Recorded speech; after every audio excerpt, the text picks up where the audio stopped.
ഓം ശാന്തി 28/2/2024 പ്രഭാതമുരളി.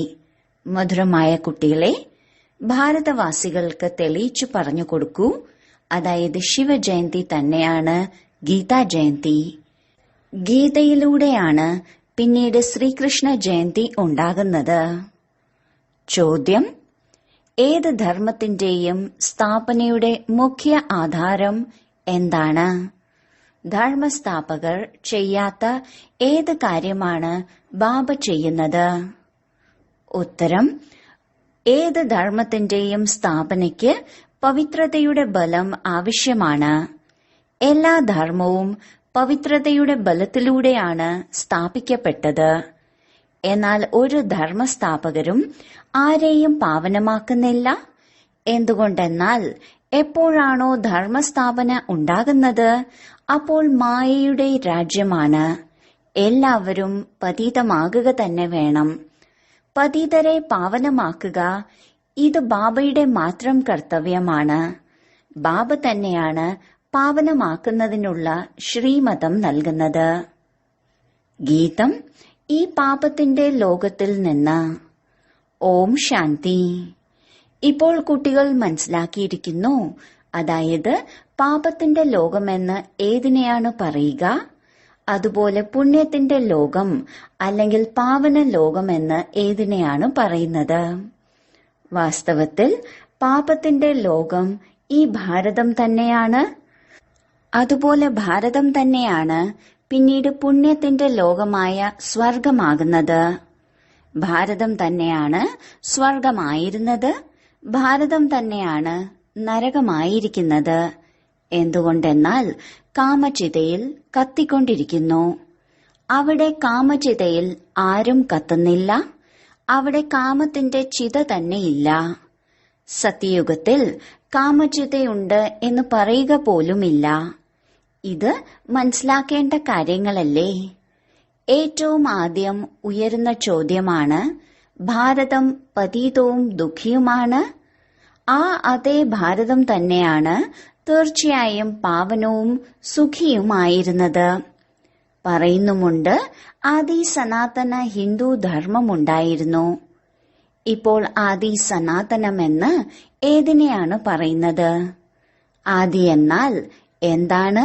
സനാതനമെന്നാൽ എന്താണ്? ആദി എന്നാൽ സത്യയുഗം. എന്നാൽ സത്യയുഗത്തിൽ ആരായിരുന്നു? ഇതാണെങ്കിൽ എല്ലാവർക്കും അറിയാം, സത്യയുഗത്തിൽ ലക്ഷ്മി നാരായണൻ ആയിരുന്നു. സത്യയുഗത്തിന് അധികാരിയാകുന്നതിന് മുൻപ് തീർച്ചയായും അവരും ആരുടെയെങ്കിലും സന്താനങ്ങളായിരിക്കും. സത്യയുഗം സ്ഥാപിച്ചത് പരമപിത പരമാത്മാവായിരുന്നു. പരമാത്മാവിന്റെ സന്താനമായിരുന്നു. എന്നാൽ ഈ സമയം സ്വയത്തെ പരമാത്മാവിന്റെ സന്താനമാണെന്ന് മനസ്സിലാക്കുന്നില്ല. അഥവാ സന്താനമാണെന്ന് മനസ്സിലാക്കുന്നുണ്ടെങ്കിൽ ബാബയെ അറിയും. ബാബയെ ആണെങ്കിൽ അറിയുന്നതേയില്ല. ഇപ്പോൾ ഹിന്ദു ധർമ്മം എന്നത് ഗീതയിലില്ല. ഗീതയിലാണെങ്കിൽ ഭാരതം എന്ന പേരാണുള്ളത്. അവർ പറയുന്നു ഹിന്ദു മഹാസഭ. ഇപ്പോൾ ശ്രീമദ് ഭഗവത്ഗീതയാണ് സർവശാസ്ത്ര ശിരോമണി. ഗീതാ ജയന്തിയും ആഘോഷിക്കുന്നുണ്ട്, ശിവജയന്തിയും ആഘോഷിക്കുന്നുണ്ട്. അപ്പോൾ ശിവജയന്തി എപ്പോഴാണുണ്ടായത്? ഇതും അറിയേണ്ടതാണ്. പിന്നീടാണ് കൃഷ്ണ ജയന്തി. ഇപ്പോൾ നിങ്ങൾ കുട്ടികൾ അറിഞ്ഞിരിക്കുന്നു, ശിവജയന്തിക്ക് ശേഷമാണ് ഗീതാ ജയന്തി. ഗീതാ ജയന്തിക്ക് ശേഷമാണ് കൃഷ്ണ ജയന്തി. ഗീതാ ജയന്തിയിലൂടെ തന്നെയാണ് ദേവീ ദേവതാ ധർമ്മത്തിന്റെ സ്ഥാപന ഉണ്ടാകുന്നത്. പിന്നീട് ഗീതാ ജയന്തിയോടൊപ്പം മഹാഭാരതത്തിനും ബന്ധമുണ്ട്. അതിൽ പിന്നീട് വരുന്നത് യുദ്ധത്തിന്റെ കാര്യമാണ്. കാണിക്കുന്നുണ്ട്, യുദ്ധമൈതാനത്തിൽ 3 സേനകൾ ഉണ്ടായിരുന്നു. യാദവർ, കൗരവർ, പാണ്ഡവരെയും കാണിക്കുന്നുണ്ട്. യാദവരാണ് ഉലക്കയെടുക്കുന്നത്. അവിടെ മദ്യം കുടിച്ച് ഉലക്കയെടുത്തു. നിങ്ങൾക്കറിയാം, ഇപ്പോൾ ശരിക്കും മിസൈൽ എടുത്തുകൊണ്ടിരിക്കുകയാണ്. അവരും തന്റെ കുലത്തിന്റെ നാശം ചെയ്യാൻ പരസ്പരം ഭീഷണിപ്പെടുത്തിക്കൊണ്ടിരിക്കുകയാണ്. എല്ലാവരും ക്രിസ്ത്യാനികളാണ്. അവർ തന്നെയാണ് യൂറോപ്പ് വാസികളായ യാദവർ. അതിനാൽ ഒന്ന് അവരുടെ സഭയാണ്. അവരുടെ വിനാശമുണ്ടായി പരസ്പരം അടിച്ചു മരിച്ചു. അതിൽ മുഴുവൻ യൂറോപ്പും വരുന്നു. ഇതിൽ ഇസ്ലാമിയും ബൗദ്ധിയും ക്രിസ്ത്യാനിയും എല്ലാം വരുന്നു. ഇവിടെ പിന്നെ ഉള്ളത് കൗരവരും പാണ്ഡവരുമാണ്. കൗരവരും വിനാശം പ്രാപിച്ചു. വിജയം പാണ്ഡവർക്കുണ്ടായി. ഇപ്പോൾ ചോദ്യമുയരുന്നു, ഗീതയുടെ ഭഗവാൻ ആരാണ്? ആരാണ് സഹജയോഗവും ജ്ഞാനവും പഠിപ്പിച്ച് രാജാക്കന്മാരുടെയും രാജാവാക്കിയത്, അല്ലെങ്കിൽ പാവന ലോകത്തിന്റെ സ്ഥാപന ചെയ്തത്? എന്താ ശ്രീകൃഷ്ണൻ വന്നോ? കൗരവരാണെങ്കിൽ കലിയുഗത്തിലായിരുന്നു. കൗരവ പാണ്ഡവരുടെ സമയത്ത് ശ്രീകൃഷ്ണൻ എങ്ങനെ വരാൻ സാധിക്കും? ശ്രീകൃഷ്ണ ജയന്തി ആഘോഷിക്കുന്നുണ്ട്. സത്യയുഗ ആദിയിൽ 16 കല, ശ്രീകൃഷ്ണന് ശേഷം പിന്നീട് ത്രേതയിൽ രാമന് 14 കലയാണ്. കൃഷ്ണനാണ് രാജാക്കന്മാരുടെയും രാജാവ്, അഥവാ രാജകുമാരന്മാരുടെയും രാജകുമാരൻ. വികാരി രാജകുമാരന്മാർ പോലും ശ്രീകൃഷ്ണനെ പൂജിക്കുന്നുണ്ട്. എന്തുകൊണ്ടെന്നാൽ അറിയാം, ശ്രീകൃഷ്ണൻ സത്യയുഗത്തിലെ 16 കലാ സമ്പൂർണനായ രാജകുമാരനായിരുന്നു. നമ്മൾ വികാരികളാണ്. തീർച്ചയായും രാജകുമാരന്മാർ പോലും ഇങ്ങനെ പറയില്ലേ? ഇനി ശിവജയന്തിയുമുണ്ട്. ക്ഷേത്രവും ഏറ്റവും വലുതിലും വലുത് ശിവബാബയുടേത് തന്നെയാണ് ഉണ്ടാക്കിയിട്ടുള്ളത്. അതാണ് നിരാകാരനായ ശിവബാബയുടെ ക്ഷേത്രം. ശിവനെ തന്നെയാണ് പരമപിത പരമാത്മാവെന്ന് വിളിക്കുന്നത്. ബ്രഹ്മ വിഷ്ണു ശങ്കരനും ദേവത തന്നെയാണ്. ശിവജയന്തിയും ഭാരതത്തിൽ തന്നെയാണ് ആഘോഷിക്കുന്നത്. ഇപ്പോൾ നോക്കൂ, ശിവജയന്തി വരാൻ പോകുന്നു. തെളിയിച്ചു മനസ്സിലാക്കി കൊടുക്കണം. ശിവനെ തന്നെയാണ് പറയുന്നത് ജ്ഞാനസാഗരൻ, അർത്ഥം സൃഷ്ടിയെ പാവനമാക്കുന്ന പരമപിത പരമാത്മാവെന്ന്. ഗാന്ധിജിയും പാടിയിട്ടുണ്ടായിരുന്നു. കൃഷ്ണന്റെ പേരല്ല പരാമർശിച്ചിരുന്നത്. ഇപ്പോൾ ചോദ്യമുയരുന്നു, ശിവജയന്തിയാണോ ഗീതാ ജയന്തി, അതോ കൃഷ്ണ ജയന്തിയാണോ ഗീതാ ജയന്തി? എന്നാൽ കൃഷ്ണ ജയന്തി സത്യയുഗത്തിലാണ് എന്നാണ് പറയുക. ശിവന്റെ ജയന്തി എപ്പോഴാണുണ്ടായത് ആർക്കും അറിയില്ല. നിരാകാരനായ പരമപിത പരമാത്മാ ശിവനാണ് സംഗമത്തിൽ സൃഷ്ടി രചിച്ചത്. സത്യയുഗത്തിൽ ശ്രീകൃഷ്ണന്റെ രാജ്യമായിരുന്നു. അപ്പോൾ തീർച്ചയായും ആദ്യം ശിവജയന്തി ആയിരിക്കും. ബ്രാഹ്മണ കുലഭൂഷണരായ സേവനത്തിൽ തൽപരരായിരിക്കുന്ന കുട്ടികൾക്ക് ഈ കാര്യങ്ങൾ ബുദ്ധിയിൽ കൊണ്ടുവരണം. അതായത് ഭാരതവാസികൾക്ക് എങ്ങനെ തെളിയിച്ചു പറഞ്ഞുകൊടുക്കും ശിവജയന്തി തന്നെയാണ് ഗീതാ ജയന്തി എന്ന്. പിന്നീട് ഗീതയിൽ നിന്നാണ് കൃഷ്ണ ജയന്തി അല്ലെങ്കിൽ രാജാക്കന്മാരുടെയും രാജാവിന്റെ ജയന്തി ഉണ്ടാകുന്നത്. കൃഷ്ണനാണ് പാവന ലോകത്തെ രാജാവ്. അവിടെയുള്ളത് രാജഭരണമാണ്. അവിടെ ശ്രീകൃഷ്ണൻ ജന്മമെടുത്ത് ഗീത പാടിയിട്ടില്ല. അതുപോലെ സത്യയുഗത്തിൽ മഹാഭാരത യുദ്ധം മുതലായവയും സാധ്യമല്ല. അത് തീർച്ചയായും സംഗമത്തിലായിരിക്കും ഉണ്ടായിട്ടുണ്ടാകുക. നിങ്ങൾ കുട്ടികൾ നല്ല രീതിയിൽ ഈ കാര്യങ്ങൾ മനസ്സിലാക്കി കൊടുക്കണം. പാണ്ഡവ കൗരവ സഭ പ്രസിദ്ധമാണ്. കൃഷ്ണനെ പാണ്ഡവ പതിയായി കാണിക്കുന്നുണ്ട്. കൃഷ്ണനാണ് സഹജജ്ഞാനവും സഹജ രാജയോഗവും പഠിപ്പിച്ചതെന്ന് കരുതുന്നു. ഇപ്പോൾ വാസ്തവത്തിൽ യുദ്ധത്തിന്റെ കാര്യം തന്നെയില്ല. വിജയം പാണ്ഡവർക്കാണ് ഉണ്ടായത്. അവരെ പരമപിത പരമാത്മാവാണ് സഹജ രാജയോഗം പഠിപ്പിച്ചത്. അവരാണ് 21 ജന്മം സൂര്യവംശിയും ചന്ദ്രവംശിയുമായത്. അതുകൊണ്ട് ഹിന്ദു മഹാസഭയിലുള്ളവർക്ക് ആദ്യം മനസ്സിലാക്കി കൊടുക്കണം. സഭകളാണെങ്കിൽ വേറെയുമുണ്ട്. ലോകസഭ, രാജ്യസഭ. ഈ ഹിന്ദു സഭയാണ് മുഖ്യം. ഏതുപോലെയാണോ 3 സേനകളെക്കുറിച്ച് പാടിയിട്ടുള്ളത്, യാദവർ, കൗരവർ, പാണ്ഡവർ, ഇതെല്ലാം ഉണ്ടായതും സംഗമത്തിലാണ്. ഇപ്പോൾ സത്യയുഗത്തിന്റെ സ്ഥാപന നടന്നുകൊണ്ടിരിക്കുകയാണ്. കൃഷ്ണന്റെ ജനനത്തിനുള്ള തയ്യാറെടുപ്പ് നടന്നുകൊണ്ടിരിക്കുകയാണ്. ഗീത തീർച്ചയായും സംഗമത്തിൽ തന്നെയാണ് പാടിയിട്ടുള്ളത്. ഇപ്പോൾ സംഗമത്തിൽ ആരെ കൊണ്ടുവരും? കൃഷ്ണനാണെങ്കിൽ വരാൻ സാധിക്കില്ല. കൃഷ്ണൻ എന്ത് കാര്യം ആ പാവന ലോകം ഉപേക്ഷിച്ച് ഈ പതിത ലോകത്തിൽ വരാൻ? പിന്നെ വേറൊരു കൃഷ്ണനാണെങ്കിൽ ഇല്ലേ ഇല്ല. നിങ്ങൾക്കറിയാം, ഇപ്പോൾ കൃഷ്ണൻ 84ാം ജന്മത്തിലാണ്. പല ആളുകളും കരുതുന്നു കൃഷ്ണൻ വിളിപ്പുറത്തുണ്ട്, സർവവ്യാപിയാണ് എന്ന്. കൃഷ്ണന്റെ ഭക്തർ പറയും, ഇതെല്ലാം കൃഷ്ണൻ തന്നെ കൃഷ്ണനാണ്. കൃഷ്ണൻ ഈ രൂപം ധരിച്ചതാണ്. രാധയുടെ ഭക്തരാണെങ്കിൽ അവർ പറയും, രാധ തന്നെ രാധയാണ്. ഞാനും രാധയാണ്, നിങ്ങളും രാധയാണ്. അനേക മതങ്ങൾ വന്നിരിക്കുന്നു. ചിലർ പറയും ഈശ്വരൻ സർവവ്യാപിയെന്ന്, ചിലർ പറയും കൃഷ്ണൻ സർവവ്യാപിയെന്ന്, ചിലർ പറയും രാധ സർവവ്യാപിയാണെന്ന്. ഇപ്പോൾ ബാബ നിങ്ങൾ കുട്ടികൾക്ക് മനസ്സിലാക്കി തരികയാണ്. ആ ബാബ സർവശക്തനായ വിശ്വപരമാധികാരിയാണ്. അതുകൊണ്ട് ഇപ്പോൾ നിങ്ങൾ കുട്ടികൾക്കും അധികാരം തന്നുകൊണ്ടിരിക്കുകയാണ്. അതായത് എങ്ങനെ ഇവർക്കെല്ലാം മനസ്സിലാക്കി കൊടുക്കും എന്ന്. ഹിന്ദു മഹാസഭയിലുള്ളവർക്ക് മനസ്സിലാക്കി കൊടുക്കൂ. അവർക്ക് ഈ കാര്യങ്ങളെ മനസ്സിലാക്കാൻ സാധിക്കും. അവർ സ്വയത്തെ ധാർമ്മിക ചിന്തയുള്ളവരാണെന്ന് കരുതുന്നു. ഗവൺമെന്റ് ആണെങ്കിൽ ഒരു ധർമ്മത്തെയും അംഗീകരിക്കുന്നില്ല. അവർ സ്വയം തന്നെ ആശയക്കുഴപ്പത്തിലാണ്. ശിവപരമാത്മാവാണ് നിരാകാരനായ ജ്ഞാനസാഗരൻ. മറ്റാരെയും ജ്ഞാനസാഗരൻ എന്ന് പറയാൻ സാധിക്കില്ല.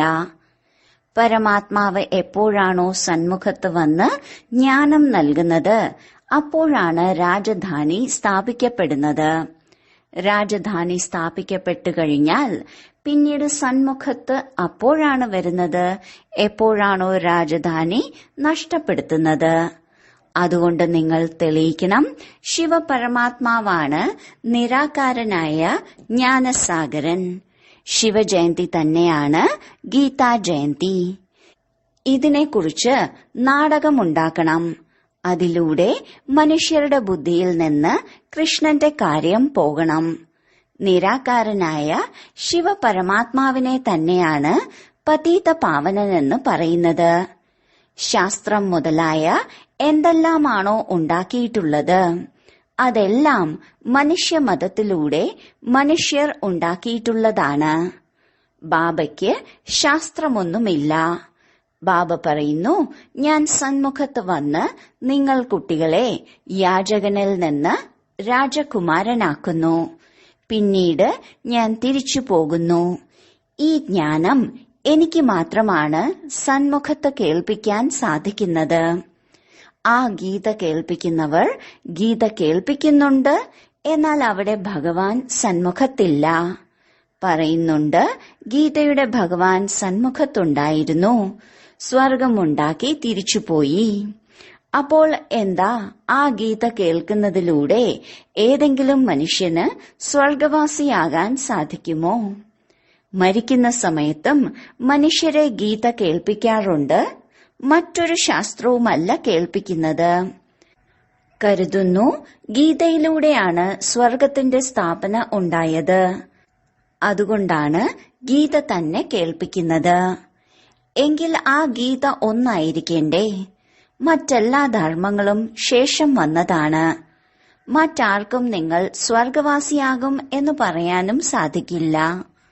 പിന്നീട് മനുഷ്യരെ കുടിപ്പിക്കുന്നത് ഗംഗാജലമാണ്, യമുനാ ജലമല്ല കുടിപ്പിക്കുന്നത്.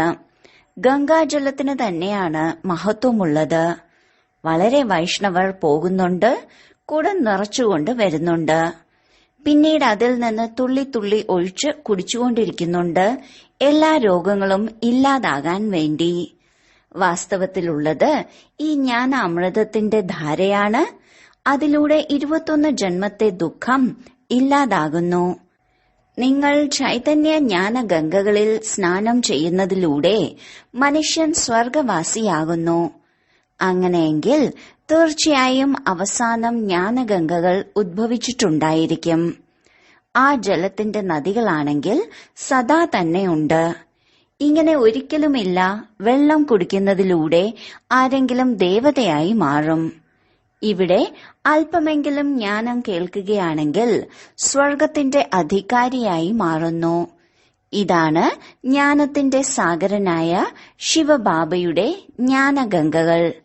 ജ്ഞാനസാഗരൻ ഗീതാജ്ഞാനദാതാവ് ഒരു ശിവബാബയാണ്, കൃഷ്ണനല്ല. ആർക്കെങ്കിലും ജ്ഞാനം കൊടുക്കാൻ സത്യുഗത്തിൽ പതിതരായി ഒരാൾ പോലുമില്ല. ഈ എല്ലാ കാര്യങ്ങളും ഭഗവാൻ ഇരുന്ന് മനസ്സിലാക്കി തരികയാണ്. അല്ലയോ അർജുന, അല്ലെങ്കിൽ അല്ലയോ സഞ്ജയ. പേര് പ്രസിദ്ധമായിട്ടുണ്ട്. എഴുതുന്നതിൽ വളരെ സമർത്ഥരാണ്. നിമിത്തമാക്കിയിട്ടുണ്ട്. ഇപ്പോൾ ശിവജയന്തി വരികയാണ്. അതുകൊണ്ട് അതിനെക്കുറിച്ച് വലിയ വലിയ അക്ഷരങ്ങളിൽ എഴുതണം. ശിവൻ നിരാകാരനാണ്. അവരെയാണ് ജ്ഞാനസാഗരൻ, ദയാഹൃദയൻ എന്ന് പറയുന്നത്. കൃഷ്ണനെ ജ്ഞാനസാഗരൻ, ദയാഹൃദയൻ എന്ന് പറയില്ല.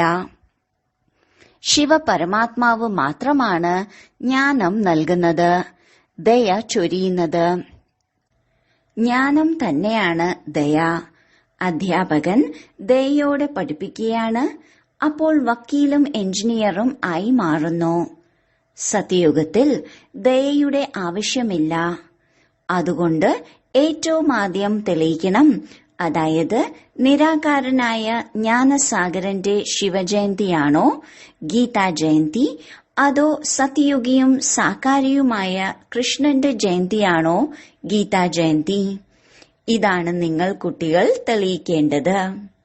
നിങ്ങൾക്കറിയാം ഏതെല്ലാം സന്ദേശകരാണോ വരുന്നത് അവർ പാവനമാക്കുന്നില്ല. ദ്വാപരത്തിൽ മായയുടെ രാജ്യമാകുന്നതിലൂടെ എല്ലാവരും പതീതമാകുന്നു. പിന്നീട് എപ്പോഴാണോ ബുദ്ധിമുട്ടുന്നത് അപ്പോൾ നമുക്ക് പോകണം എന്ന് ആഗ്രഹിക്കുന്നു. ഏത് ധർമ്മമാണോ സ്ഥാപിക്കുന്നത് അത് പിന്നീട് അഭിവൃദ്ധിപ്പെടുന്നു. പവിത്രതയുടെ ബലത്തിലൂടെ ധർമ്മം സ്ഥാപിക്കുന്നു. പിന്നീട് അപവിത്രമാകുക തന്നെ വേണം. മുഖ്യമായും 4 ധർമ്മങ്ങളാണ്. ഇവയ്ക്ക് തന്നെയാണ് വൃദ്ധി ഉണ്ടാകുന്നത്. ശാഖകളും ചില്ലകളും വരുന്നു. ശിവജയന്തി ഗീതാ ജയന്തിയാണെന്ന് തെളിയിക്കുന്നതിലൂടെ മറ്റെല്ലാ ശാസ്ത്രങ്ങളും പറക്കും. കാരണം അതെല്ലാം മനുഷ്യരുണ്ടാക്കിയതാണ്. വാസ്തവത്തിൽ ഭാരതത്തിന്റെ ശാസ്ത്രം ഒരേ ഒരു ഗീതയാണ്. അതിസ്നേഹിയായ ബാബ എത്ര സഹജമാക്കിയാണ് മനസ്സിലാക്കി തരുന്നത്. ബാബയുടേതാണ് ശ്രേഷ്ഠത്തിലും ശ്രേഷ്ഠമായ മതം. ഇപ്പോൾ നിങ്ങളിത് തെളിയിക്കണം.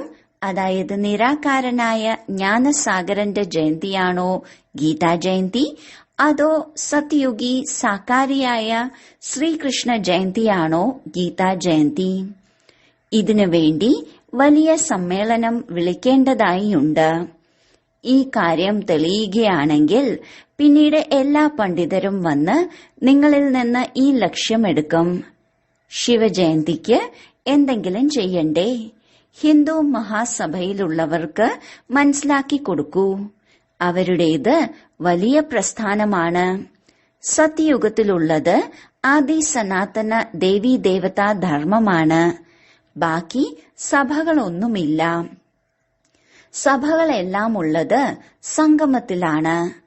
ഏറ്റവും ആദ്യം തെളിയിക്കണം. അതായത് വാസ്തവത്തിൽ ആദി സനാതന സഭയാണ് ഈ ബ്രാഹ്മണരുടേത്, പാണ്ഡവരുടേത്. പാണ്ഡവർ തന്നെയാണ് വിജയം നേടിയത്. അവർ പിന്നീട് സ്വർഗവാസിയായി. ഇപ്പോഴാണെങ്കിൽ ഒന്നിനെയും ആദി സനാതന ദേവീദേവതകളുടെ സഭയെന്ന് പറയാൻ സാധിക്കില്ല. ദേവതകളുടേതിനെ സഭയെന്ന് പറയില്ല. അത് രാജധാനിയാണ്. കൽപ്പത്തിന്റെ സംഗമത്തിലാണ് ഈ എല്ലാ സഭകളും ഉണ്ടായിരുന്നത്. അതിലൊന്നായിരുന്നു പാണ്ഡവ സഭ. അതിനെ ആദി സനാതന ബ്രാഹ്മണരുടെ സഭയെന്നും പറയും. ഇതാർക്കും അറിയില്ല. കൃഷ്ണന്റെ പേരിൽ ബ്രാഹ്മണരില്ല. ബ്രാഹ്മണരുടെ കുടുംബ ബ്രഹ്മാവിന്റെ പേരിലാണുള്ളത്. നിങ്ങളുടെ ബ്രാഹ്മണ സഭയെ ബ്രഹ്മാവിന്റെ പേരിലാണ് പറയുക. ഈ കാര്യങ്ങൾ മനസ്സിലാക്കി കൊടുക്കുന്നവരും ബുദ്ധിവാനായിരിക്കണം. ഇതിനായി ജ്ഞാനത്തിൽ സമർത്ഥരാകണം. നിരാകാരനായ ശിവൻ തന്നെയാണ് ഗീതാജ്ഞാനദാതാവ്, ദിവ്യദൃഷ്ടി വിധാതാവ്. ഈ എല്ലാ കാര്യങ്ങളും ധാരണ ചെയ്ത് പിന്നീട് സമ്മേളനം വിളിക്കണം. എനിക്ക് തെളിയിച്ചു പറഞ്ഞു കൊടുക്കാൻ സാധിക്കുമെന്ന് ആര് കരുതുന്നുവോ അവർ ഒരുമിച്ചു കൂടണം. യുദ്ധമൈതാനത്ത് മേജേഴ്സ്, കമാൻഡേഴ്സ് തുടങ്ങിയവരുടെ സഭയുണ്ടായിരിക്കും. ഇവിടെ കമാൻഡർ എന്ന് മഹാരഥിയെയാണ് പറയുന്നത്. ബാബ രചയിതാവും സംവിധായകനുമാണ്. സ്വർഗത്തിന്റെ രചന നടത്തുന്നു. പിന്നീട് നിർദ്ദേശവും നൽകുന്നു. മഹാസഭ ഉണ്ടാക്കൂ. എന്നിട്ട് ഈ കാര്യം ഉന്നയിക്കൂ. ഗീതയുടെ ഭഗവാൻ ആരെന്ന് തെളിയുന്നതിലൂടെ എല്ലാവരും മനസ്സിലാക്കും. അതായത് അവരുമായാണ് യോഗം വെക്കേണ്ടത് എന്ന്. ബാബ പറയുന്നു, ഞാൻ ഗൈഡായി വന്നിരിക്കുന്നു. നിങ്ങൾ പറക്കാനെങ്കിലും യോഗ്യരാകൂ. മായ ചിറക് മുറിച്ചിരിക്കുന്നു. യോഗം വയ്ക്കുന്നതിലൂടെ നിങ്ങൾ ആത്മാക്കൾ പവിത്രരായി തീരും, പറക്കുകയും ചെയ്യും. ശരി, വളരെ കാലത്തെ വേർപാടിന് ശേഷം തിരിച്ചു കിട്ടിയ മധുരമധുരമായ ഓമന സന്താനങ്ങൾക്ക് മാതാവും പിതാവുമായ ബാബ്ദാദയുടെ സ്നേഹസ്മരണകളും പുലർക്കാല വന്ദനവും. ആത്മീയ പിതാവിന്റെ ആത്മീയ കുട്ടികൾക്ക് നമസ്കാരം. ധാരണയ്ക്കുള്ള മുഖ്യസാരം: 1. ജ്ഞാനാമൃതധാരയിലൂടെ എല്ലാവരെയും നിരോഗി അല്ലെങ്കിൽ സ്വർഗവാസി ആക്കുന്നതിന്റെ സേവനം ചെയ്യണം. മനുഷ്യരെ ദേവത ആക്കണം. ബാബയ്ക്ക് സമാനം മാസ്റ്റർ ദയാഹൃദയരാകണം. 2. ജ്ഞാനത്തിന്റെ ഉച്ചാവസ്ഥയിൽ വളരെ സമർത്ഥരായി യുക്തിയോടെ ശിവജയന്തി ദിനത്തിൽ തെളിയിക്കണം. അതായത് ശിവജയന്തി തന്നെയാണ് ഗീതാ ജയന്തി. ഗീതാ ജ്ഞാനത്തിലൂടെ തന്നെയാണ് ശ്രീകൃഷ്ണന്റെ ജന്മമുണ്ടാകുന്നത്. വരദാനം: ദിനചര്യയിലെ ഓരോ പ്രവൃത്തിയിലും യഥാർത്ഥമായും യുക്തിയുക്തമായും നടക്കുന്ന പൂജ്യ പവിത്ര ആത്മാവായി ഭവിക്കൂ. പൂജ്യ പവിത്ര ആത്മാവിന്റെ ലക്ഷണമാണ് അവരുടെ ഓരോ വാക്കും കർമ്മവും സ്വപ്നവും യഥാർത്ഥം, അർത്ഥം, യുക്തിയുക്തമായിരിക്കും. ഇങ്ങനെ ഒരിക്കലും സംഭവിക്കില്ല, അങ്ങനെ പറഞ്ഞുപോയി, പുറത്തു വന്നുപോയി, ചെയ്തുപോയി, സംഭവിച്ചുപോയി. പവിത്രാത്മാക്കൾ സദാ ദിനചര്യയിലെ ഓരോ പ്രവൃത്തിയിലും യഥാർത്ഥവും യുക്തിയുക്തവുമായി ഇരിക്കുന്നു. കാരണം അവരുടെ ഓരോ കർമ്മത്തിലും പൂജ ലഭിക്കുന്നു. അതായത് ദിനചര്യയിലെ മുഴുവൻ പൂജയും ലഭിക്കുന്നു. എഴുന്നേൽക്കുമ്പോൾ മുതൽ ഉറങ്ങുന്നവരെ ഭിന്ന ഭിന്ന കർമ്മത്തിലും ദർശനമുണ്ടാകുന്നു. സ്ലോഗൻ: സൂര്യവംശി ആകണമെങ്കിൽ സദാ വിജയിയായും ഏകരസസ്ഥിതിയിലും ഇരിക്കൂ. ഓം ശാന്തി.